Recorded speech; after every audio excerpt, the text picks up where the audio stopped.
And yes, good morning to you once again. It's Wednesday, the 28th of January 2026. The program is On the Lord's Side, Christian Perspectives on News and Current Events. My name is Olufemi Oguntoku. You can follow me on X at Olufemi OG. You can follow Gospel Bells Radio on X at Gospel Bells Radio. Well, President Bola Tinubu is presently in Turkey. He departed from Nigeria about 2 days ago. He's presently in Turkey to further some of the foreign policy interests of Nigeria. Somebody has observed, I've not checked whether that is accurate, that President Tinubu has spent like a quarter of the total period he has been president outside of the country. But that was not the story from his trip yesterday. I'm sure you must have seen that video, the video that has now gone viral, clips from different angles that has now gone viral, showing President Bola Ahmed Tinubu at a welcome ceremony organized for him by the government of Turkey, by the president of Turkey. And in that video, we must call it an unflattering video, quite unflattering. Number one, we see the president in a coat that was clearly oversized. And I do think that his handlers should get some telling too. You know, for that, the coat was clearly oversized. We understand that it's winter in Europe, in many parts of Europe, and the president of Turkey himself, President Erdogan himself, was wearing a coat. Nobody would be in a weather like that and not have an overcoat. But you could see the coat put on by the president of Turkey, quite fitting. I'm surprised and disappointed that the president's our own president's handlers did not pay attention to things like that. Again, it was a gray overcoat. I would have preferred for an occasion like that, you know, something either black or navy blue. You should look at how top leaders from top countries of the world, how they dress, how they choose their colors. It's for a reason. It's for a reason that they choose colors like that, navy blue, deep blue, black, because they tend to command. They tend to elevate the presence. They tend to elevate the presence of a leader, and I think not much thought was given into the dressing of President Bola Ahmed Tinubu. But I mean, his dressing was not the news yesterday. The news was that while he was walking away from the guard of honor, then he stumbled and he fell. Most of the clips we are seeing do not show him actually falling to the ground, but I've seen one that showed him actually on the ground and then being pulled up. He stumbled, and many people ran to him to help him, to help pick him up. And of course, somebody made a video suggesting that, he did not actually stumble, he did not fall, that it was just AI. I mean, I'm not going to dwell on that because even the presidency has confirmed that he missed his steps. So, you know, euphemisms, right? Understatements. What do you expect from the president to say? They're not going to say he stumbled and fell, say he missed his steps. So, and when our officials admit that much, you know, or maybe that little, you must know that what really happened. What really happened is exactly what we are seeing on those video clips. That's a sad thing, it's an embarrassing thing. The president himself must feel embarrassed. Personally, anybody who falls in public will be embarrassed by it, and that is why people take extra care not to fall. Actually, people who are elderly, people who are infirmed, they take extra care not to fall. Even people who are not elderly or infirm. If you get to a place where you have to climb a staircase or where the topography is delicate, you want to take care that you do not fall. Nobody wants to fall in public, and anybody who falls in public is primarily embarrassed by it. Nigeria should be embarrassed by it as well. But thankfully, the president is okay. That is what his team said. But I came across an article published in iconicafricamagazine.org, and it says the 3 times President Tinubu was reported to have stumbled. So the reason why many people, upon engaging with that story yesterday, upon seeing those clips, video clips of President Tinubu stumbling and from some accounts actually falling, in public glare in Turkey. When people recalled that would not be the first time that he would stumble and fall. And to that extent, we can understand why many people are concerned that the president fell yesterday. They are concerned because he had fallen about 2 times before now. I can only recall one, but from this article, it seems to be 3. So many people are concerned that it could be the case that that there is something that requires attention concerning the president's health. Maybe many people have suggested that the president himself does not often look like he's totally fit and that is not totally physically fit, for the pressure of the job that has been entrusted into his care. According to this magazine, it says President Bola Tinubu has faced public attention on several occasions after being reported to have stumbled during official events. From Kaduna in March 2021, okay, I can't recall that, but they seem to be from Kaduna in March 2021 to Abuja in June 2024. We can remember that one of Abuja. There was another official function as well in public glare. And most recently in Turkey in January 2026, each incident was captured on video and widely shared across social media. This moment, though brief, became talking points in Nigeria's political and diplomatic circles. And indeed, any type of fall, especially by a top leader like that, would be the subject of conversation everywhere. There is a clip of Donald Trump, during the campaign for the presidency in 2023, and he was invited up to a restaurant for an interview, and seats had been arranged on the stage. It was a funny looking seat. It was quite tall, not the regular comfortable chairs. And Donald Trump got on the stage and he said, "Well, you know what? I'm not going to sit on that." Of course, the interviewer was already seated, and the man said, "Look, I'm not going to sit on this. It doesn't look strong enough, and what you guys want would be for me to sit on it, and for the chair to disintegrate, and for me to fall." And he said, "Look, if I should fall like this, no matter what I say here, you would not pay attention to it. What would be the news would be the fall." And that's the parable of falls, right? That's the parable of those who fall, whether physically or figuratively. Look at the president's trip to Turkey now. It is overshadowed by the fact that he fell. And many people keep talking about the fact that he fell and what it means for that he fell. And then there'll be many speculations about his health, speculations about whether he's fit for office. So much so that it's possible for many people to miss the actual purpose of his trip to Turkey. Now, if you just go on the street and say, "Oh, the president is in Turkey," the people say, "Oh, is that the place where he fell?" And many people will not be paying attention to the purpose of that fall itself. The presidency has said that, according to Punch newspaper, it says the presidency has reassured Nigerians that President Bola Tinubu is in good health and proceeding with his scheduled state visit to Turkey as planned, following a brief stumble during a ceremonial reception in Ankara, Turkey on Tuesday. The update was provided by the President's Special Advisor on Media and Public Communications, Sunday Dare, via his verified X handle.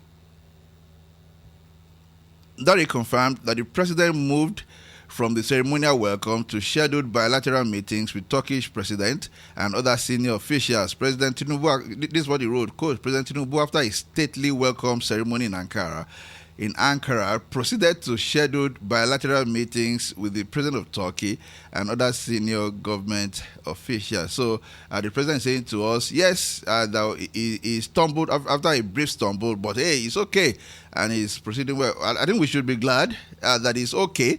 I do know that there are people who do not support the president politically who would wish him, who wish that he was not okay, which is not a Christian thing. And since the purpose of this program is to engage with news from a Christian point of view, this is another opportunity for us to reflect on what we wish on the people that we do not agree with, right? I know of somebody who yesterday said, oh, maybe you should just even stumble and die there and it will be cremated in Turkey. And then later on that person said, oh, I shouldn't have said that. I shouldn't have said that. And that's so true. We as human beings, we tend to wish evil, on the people we don't agree with, on the people we disagree with. We tend to wish them evil, right? And we find that that's the thing that comes to us naturally. That's the thing that comes to us naturally, because we tend to wish people evil in that way. We have to work on our hearts and minds not to do that. I myself find myself doing that, not with everyday people, sometimes with politics. But you see, we have to daily renew and transform our minds. Right? We have to daily renew and transform our minds. If we are not doing that, then we are not being sanctified by the Holy Spirit. But having said that, there are serious concerns about the fitness of the president for work and for the duties of his office. And I do hope that himself and his handlers will pay more attention to his health. And he must be concerned about it as well. It is always bad to fall. It is never a good thing to fall. But there are certain places where you don't want to fall. You don't want to fall from a great height, because then it becomes quite dangerous. Anybody falling from a great height runs the risk of sustaining extensive injuries or even death.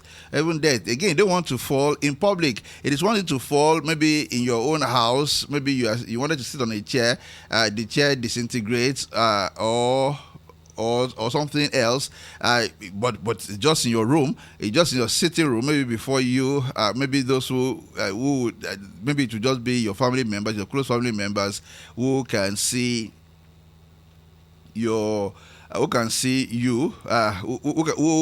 can observe the fall, witness the fall. But to fall in public is by definition disgraceful, and I'm sure the president is not happy about that as well. I do hope that this will be the last of such falls, in public like that. And you see, even if you look at it, not only figuratively, when we talk about falls and stumble, we call to mind as Christians what Jude wrote when he wrote, saying, "Now to the Lord who is able to keep us from stumbling." Some editions say from stumbling, some from falling, but we know that He's able to keep us both from stumbling and from falling. And I do pray that none of us will fall in a spiritual sense, both physically and spiritually.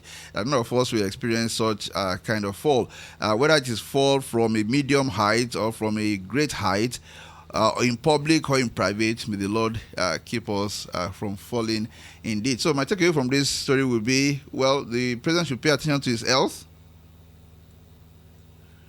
And if he's not up to the task, may he have sufficient, integrity to walk away from the job.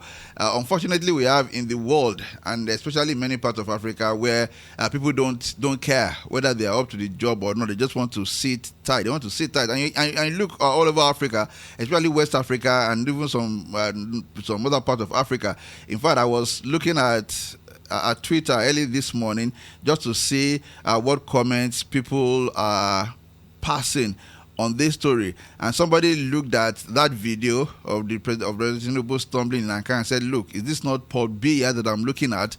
And he said, "You have to understand what is meant by that, because you have to have some background information to know, to understand what this guy meant by saying, 'Look, is it not Paul Biya that I'm looking at?'" Paul Biya is the long-serving president of Cameroon. I do not know whether long-serving should be the right expression, but the long-entrenched president of Cameroon is now in his 90s. Is that correct? He's now in his 90s, but he's still there. He has just won another election. He has just won an election for yet another term, Let me see. Yeah, it's 92. He was born 13th February. It's now 92. And of course, age is telling on him. He's now looking quite frail. In fact, many people said that during the last electionary cycle, he could not go out physically to campaign. And many people had to deputize for him. Surrogates had to appear for him. In one viral video, an effigy of him was carried around a campaign ground. Very clearly, without any doubt whatsoever, looking at him, I mean, granted, you could have a 90-year-old who is still, physically strong and mentally sharp and alert. And, these things happen to us in different ways. So, for me, I would not say age is the problem. I would say fitness is the problem. If a person is no longer as mentally sharp as you would expect of somebody who would be called to take decisions under much pressure. If that person is not physically fit, he should not be running for office. He should not be running for office at all. So you have Paul Biya there. So the problem with people who are not physically fit who remain in office is what? Is that, well, the decisions that are being taken are not ultimately taken by them. They're not even taken by them. And then you have cabals taking power. You have faceless people who are not responsible to the government, who are not responsible to the people, who are not responsible to by law.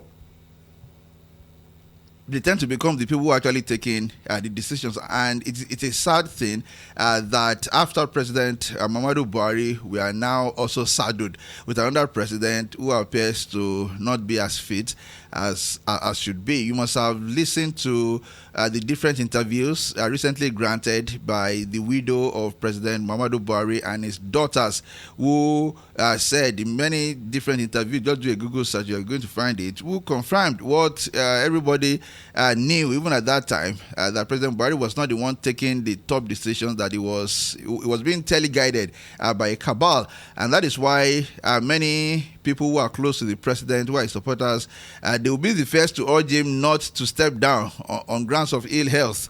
Assuming that he himself would do that. From what I know about him, I do not think he will ever consider that. But assuming that he even wanted to do that, the people close to him would not want him to do that, because many of them prefer a president who is infirmed. They prefer a president who is not strong enough to attend to his daily duties, so that they can then step in and say, look, we can help you do this and help you do that as well. And more importantly, the president himself should look at his health, and we do hope that he is fine. We have to be praying, that the Lord will raise for us leaders who are not only well-meaning, who do not only mean well, but also in that state of health and stage of life where they are fit mentally and physically, to do the work. If you go to, I think it's Cote d'Ivoire as well. Now we have news that the president has appointed his brother, to occupy one exalted office there. Why? Because he himself is aging. And he must be saying to himself, look, I need somebody I can trust to help me hold the front, because as a president ages, so would the other people jostling for his office, want to supplant him. And January 23, Reuters reported that Ivory Coast President Ouattara reshuffled his cabinet on Friday, maintaining most senior ministers while appointing his brother, already the defense minister, to the newly created role of vice prime minister, which he will hold alongside his defense portfolio. You must know what's happening there. This is a man who is saying to himself, look, I'm already aging, I'm not as strong as should be. Let me call my brother to help me. People say, look, I can trust my brother, even if I can't trust others. I can trust my brother not to supplant me. Well, they should go and read history. Brothers have supplanted their brothers, but maybe that's not going to happen there. This president from Cote d'Ivoire is 84. He was born 1st January 1942. He's 84, and he does not want to leave power. He recently won re-election. And so, I mean, of course, Avon found out that he's not able to run the country by himself. He has now appointed his brother. Earlier appointed him as defense minister, and has now appointed him as vice prime minister. There seems to be something about Africa now regressing back to the era of coups, the era of dictatorships. And that's so clear now. There are many countries in West Africa that are now ruled by military juntas, and there are many countries in Africa where you have the strongman and dictators holding power while still trying to maintain the semblance of democracy. So long and short, we thank God that President Tinubu stood up immediately after it all was pulled up. To be truly accurate, it was helped up to stand again, and that he was able to continue with his official duties. He himself has put a humorous spin on it, and that's the way it should be. Even when one has suffered fall, either physically or figuratively, you want to get back up and put a lighthearted spin on it, and then look inwards afterwards. And the president will look inwards.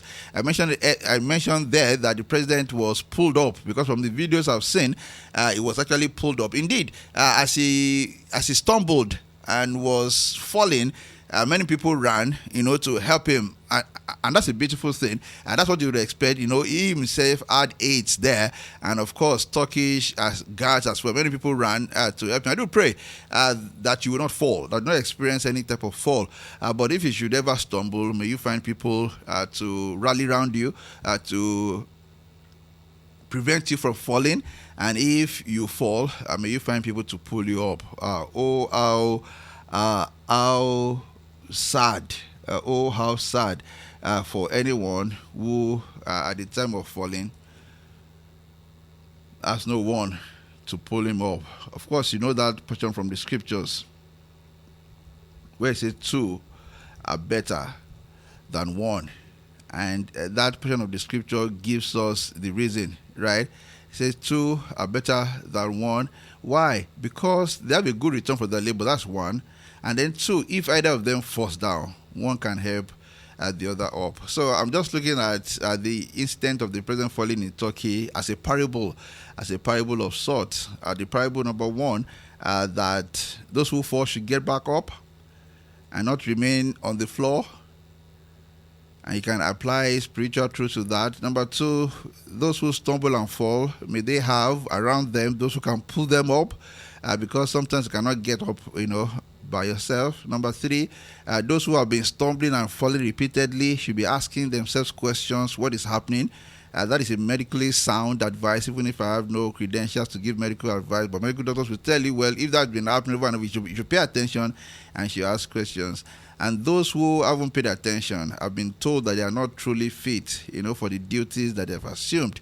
It is a matter of integrity for them to step away from such duties.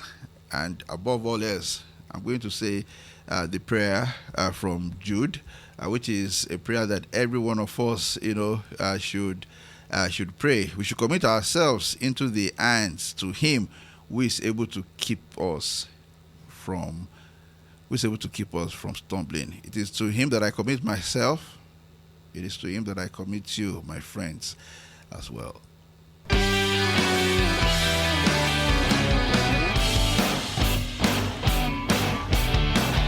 Well, I want to share with you another video. We just engaged with the video of the President of Nigeria, President Bola Ahmed Tinubu, who stumbled and fell in Turkey as an official ceremony to welcome him to Turkey. But there was another video that also trended in Nigeria yesterday, trended on Twitter in Nigeria. It is the video of a bride carrying palm wine to her groom at a traditional wedding ceremony. It must be somewhere in southeastern Nigeria, or if not in southeastern Nigeria, at any other place, but an event being celebrated by people from the southeast of Nigeria. If you are familiar with the southeast of Nigeria, you must You must know so well the wine carrying tradition, what is called the wine carrying tradition. Sometimes they call it the Igbanku. I'm not sure I'm pronouncing that very well. But it is a central part of traditional marriage ceremonies among the Igbo people of Southeast Nigeria. Though the details vary by community, but the meaning is widely shared. The practice predates Christianity and colonial influence. In pre-colonial Igbo society, marriage was not a private affair. Still, it's not a private affair even now, and in many parts of Africa as well. Marriage is not a private affair. It's not just me and my wife. It's not just the man and the woman. It's always like a contract between families and kindreds. So the wine carrying ritual emerged as a public, symbolic confirmation of a woman's free and conscious choice of a husband, witnessed by our people. What happens during the wine carrying ceremony? During the ceremony, the bride enters the gathering with a cup of calabash of palm wine, surrounded by music, dancing, and cheering. She searches through the crowd, sometimes, teasingly circling around the crowd just to find her groom.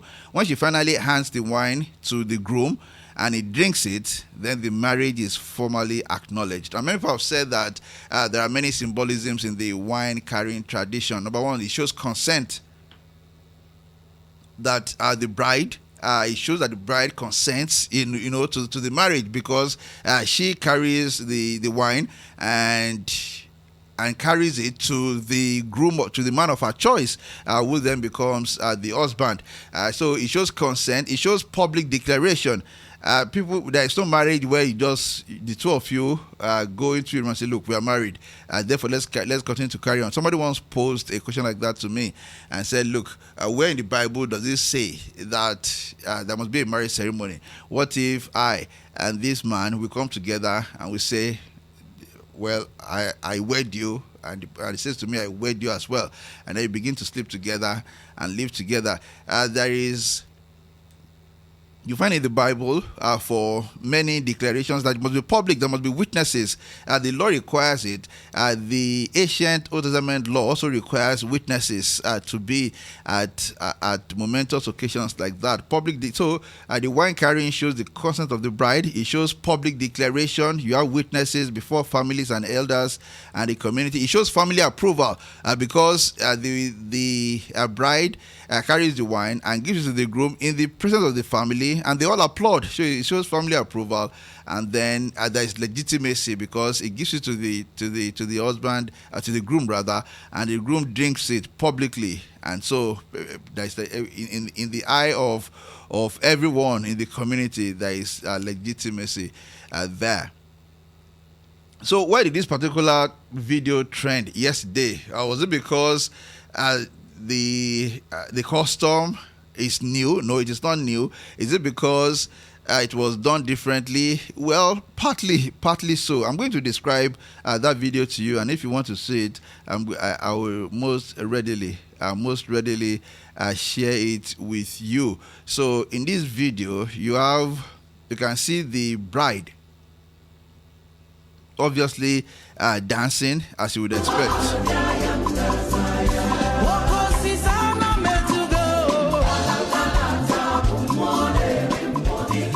Okay, so here we have the bride dancing, carrying the cup of palm wine, and of course carried it to the groom. And then the actual cup that she brought, the actual cup of palm wine that she took to the groom. When she got to the groom, there was a girl, maybe not a girl, there was a young lady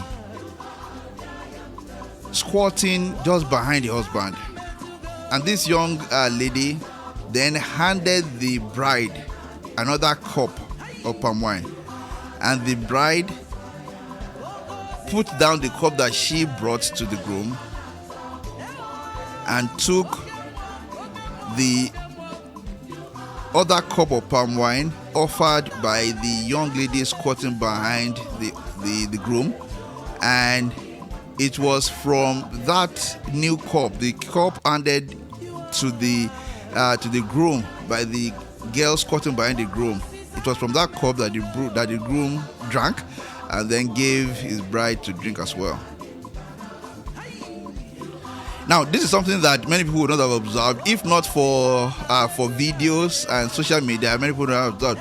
And from this position, even the people who are conducting the ceremony, the family members, probably would not have noticed it. So what happened here basically is that the bride, when she got to the presence of the groom, actually gave the groom the cup of palm wine that she brought. The groom accepted it, but as she accepted it with one hand, he also with the other hand accepted another cup from the lady squatting behind him. Then the lady squatting behind him then took the original cup away, and the groom drank not from the cup of the palm wine brought by the bride, but from the cup of palm wine given to him by the lady, squatting behind him. He drank from it, and he gave his bride, and they drank, and everybody celebrated. What was happening there? What do you think was happening there? Instablog Nigeria reported this by saying, shock as groom refuses to drink the palm wine given to him by his bride during their traditional marriage ceremony. Well, many people might have been shocked, but you know who was not shocked? The groom was not shocked. The bride herself was not shocked. It all looked planned. It looked planned, like that's what they intended. Why? You'll be asking, say, why? And I hope you are connecting the dots and you are beginning to understand the why. And now when you read the comments on this video, you begin to understand how obviously it is said to have happened that sometimes the wine is poisoned by some people. But the point is, the bride herself will not be the one to pour the palm wine. She would be called out by those who are officiating the ceremony, and then upon getting to them, she would be given a cup of palm wine, and they say to her, "Take this cup to your groom. Look around the crowd, tell us who the groom is, and give the cup to the groom." And then she would do that.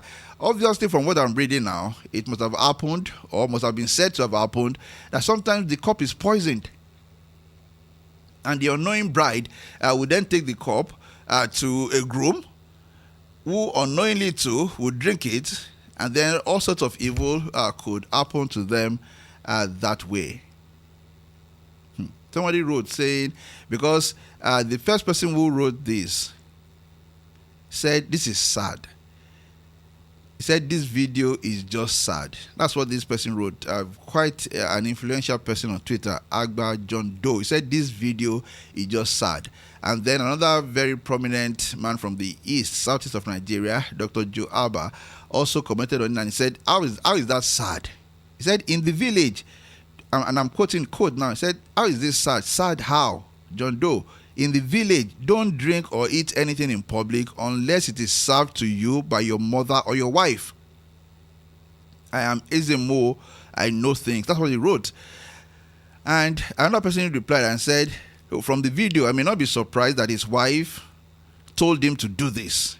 You get that this person is writing, saying that he would not be surprised to learn that the bride actually told the groom to arrange for another cup to be given to him. Why? I mean, why would that be? Because most probably the bride herself does not trust our own family members or the people who are officiating the event.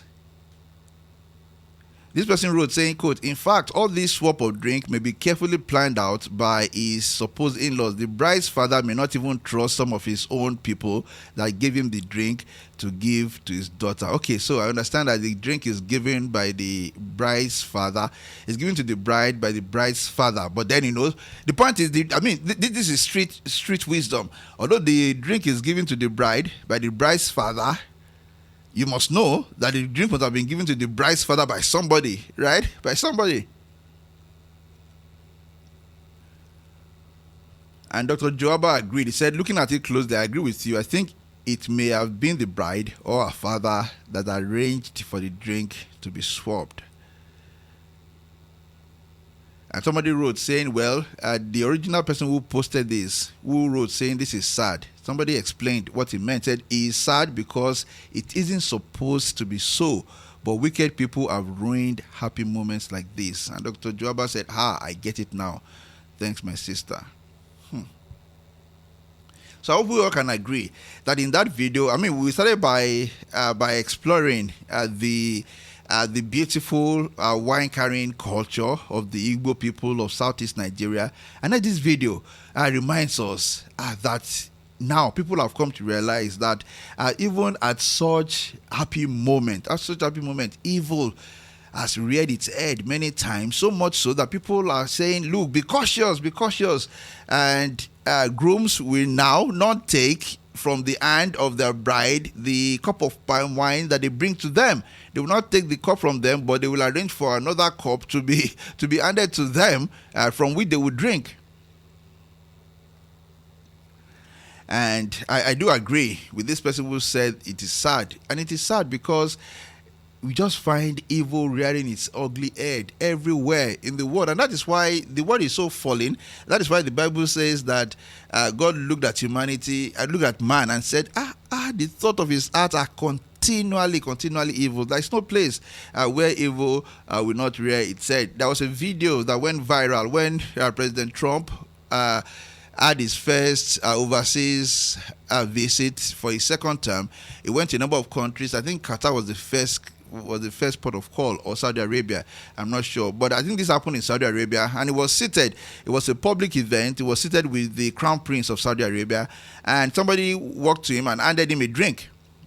It was said to be tea. And of course, President Trump accepted the cup of tea, as you must accept what is offered to you as guests. He accepted the cup of tea and he held it in his hand, and he kept on holding it. Of course, he did not take it to his mouth. And at some point, he looked for his tool to put it, and he put it there. And many people noted that, and the video actually went viral to say, look, see that President Trump did not even take the cup to his mouth at all. People at that kind of height, that kind of level, they already understand that you don't drink or eat anything unless you truly know the source. And the source is one that you can trust. There have been people in history who have been killed, who have been poisoned by the people they trusted, but at least they would know that they took care and that somebody betrayed their trust. But you don't just take anything. You just don't take up anything. If you don't know the source, you don't not take it. Now, somebody wrote, this same Dr. Joaba wrote, I do not know whether he wrote this before that video or after that video. This is what he wrote. He said, when in the village, go to events with your own cola in your right pocket. If they share cola and give you, put it in your left pocket to be thrown away later, and bring out your own cola from your right pocket and eat. Stay guided.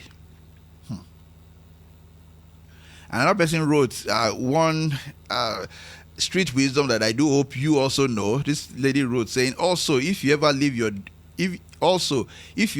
your food or drink unattended at a gathering or in a public place, never take it again.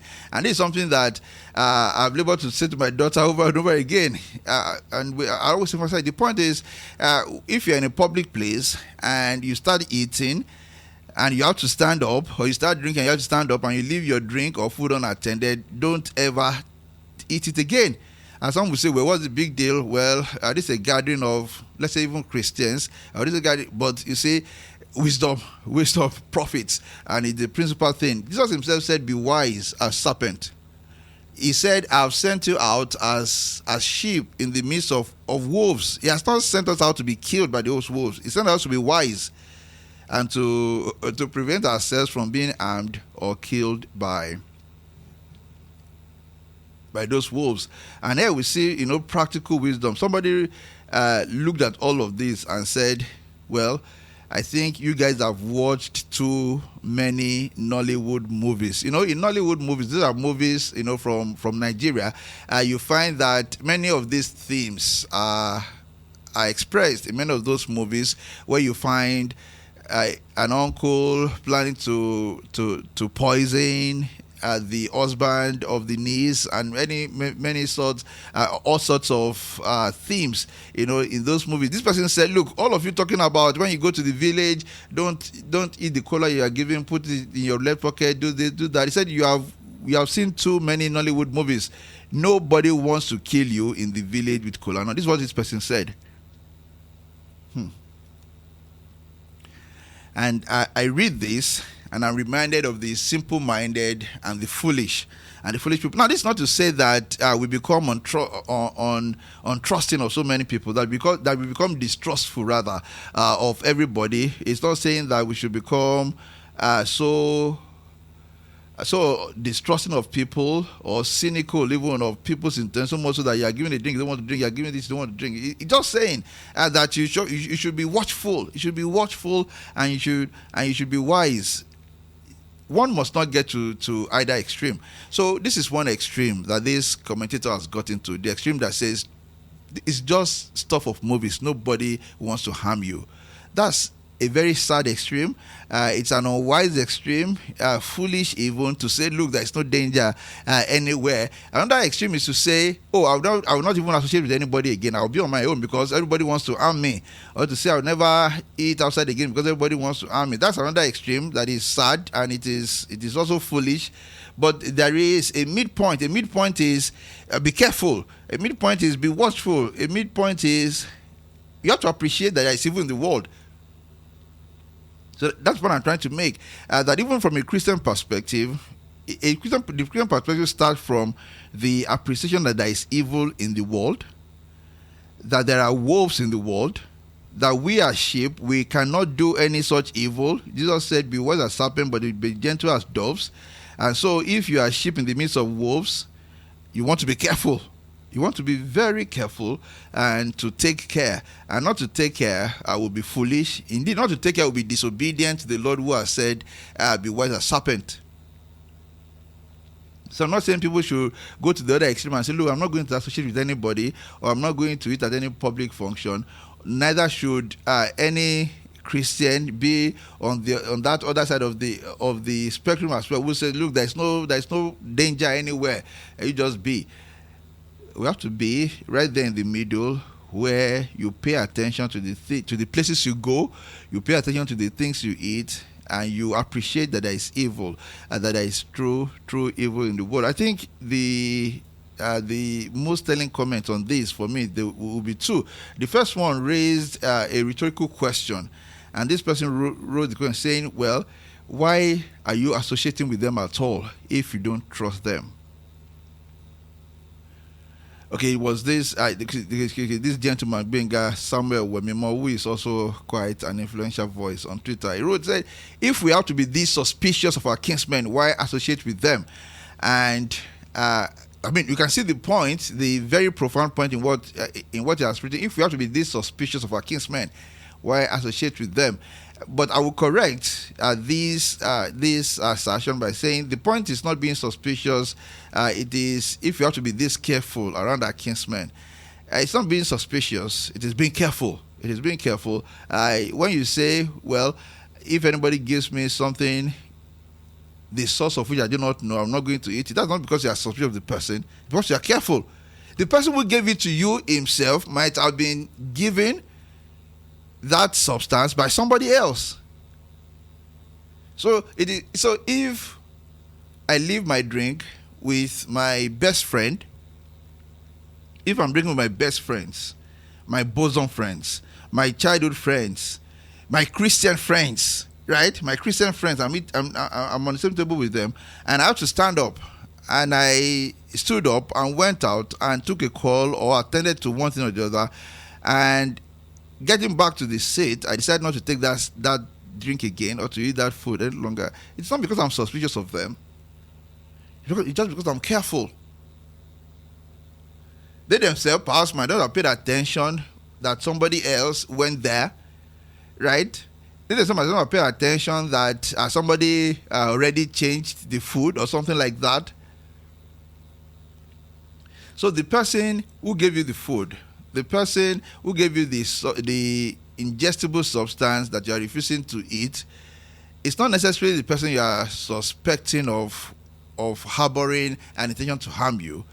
It's just the whole configuration of it. The person himself might have been given the food by somebody who intended you harm. And this realization of evil in the world is for the Christian mind also. For the Christian mind, also the validation of what the Bible teaches about the presence of sin in the world. when the heart is ungenerated, when the mind is ungenerated, it is capable of so much evil. The Lord Almighty said, who can know it? He said the thought of his heart are continually evil. It would be unwise. It would be unwise for anyone to say, hey, it is not so. Anybody who is saying, look, there's no danger, it is not so, people are good, people don't want to harm you, is the person who is disagreeing with the evaluation of the Lord God Almighty, is disagreeing with the evaluation of the Creator himself. The Creator himself said, look at human beings, their hearts, the thought of their hearts are continually evil. The person who says, no, there's no evil in the world, don't become too suspicious, don't take, because nobody wants to harm you. That person is disagreeing with the evaluation of the person who created man. But again, the other question raised by this, another person who said, look, this is very sad because it ought not to be so. It ought not to be so. It ought not to be so. And that is why we do pray that the generation of those whose heart and minds are moderated by the Holy Spirit will increase, and that among God's children, it will never be said that somebody chose to let down his guard and the person suffered any repercussion for that. Because if among God's children, shouldn't we be allowed to let down and guard? Should I trust my Christian brother and Christian sister? And Paul said in one of his letters, he said, this thing should not be named among you. So if people go to their villages or their towns meeting or professional meetings and they are being so careful and maybe even suspicious of others, among us who are Christians, it ought not be so. I want to thank you for staying with us this morning on Gospel Best Radio for On the Lord's Side, Christian Perspectives on News and Current Event.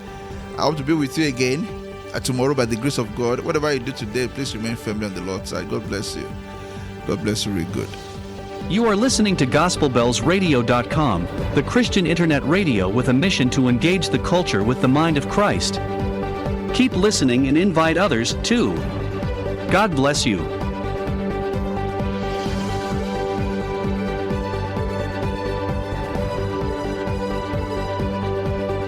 Engaging the culture with the mind of Christ. Engaging the culture with the mind of Christ. Engaging the culture with the mind of Christ.